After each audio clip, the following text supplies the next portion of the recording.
مشروع طريق التجارة العربي بقيادة المحروسة يفسح المسافات بين البحرين الأحمر والمتوسط، شريان تصدير عالمي يصل منتجات العراق والأردن ودول الخليج العربي بدول الأورو والعالم.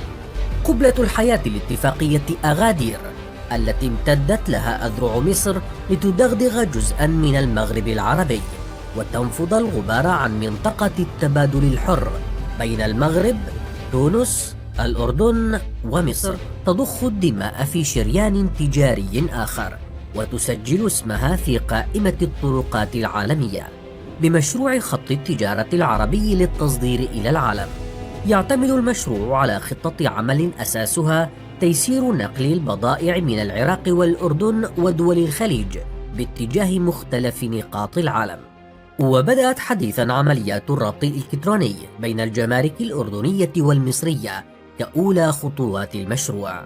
تتم بعدها مباشرة عمليات النقل البري إلى منطقة العقبة، ثم عن طريق عبارات لشركة الجسر العربي التي تتشارك ملكيتها مصر والأردن والعراق.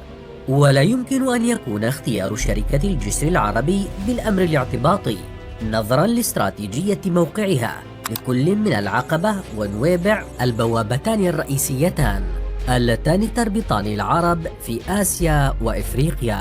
وبعد أن بدأ أعماله ببواخر مستأجرة، صار الجسر العربي يملك أسطولا مرعبا من البواخر جعلته من شركات الملاحة الرائدة في المنطقة، ويتم اختياره في مشروع التجارة العربي ليتحرك بالصادرات الأردنية إلى أمريكا وكل دول أوروبا، وإضافة إشعاع آخر للموانئ على البحر المتوسط، والوصل بين البحرين المتوسط والأحمر والأشقاء في دول الخليج والأردن والعراق.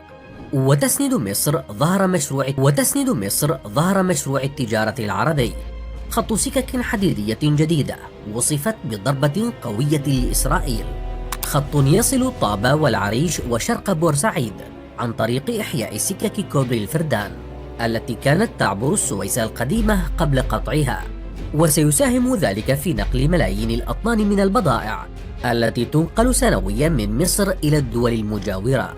واعتبر من جهة أخرى منافسا قد يطيح بمشروع القطار الإسرائيلي السريع الذي وضع لربط البحر المتوسط والبحر الأحمر عن طريق ميناء إيلات. غالب جمعت أفكارك ورسمت في ذهنك خريطة بسيطة للطرق الجديدة التي تعرفها.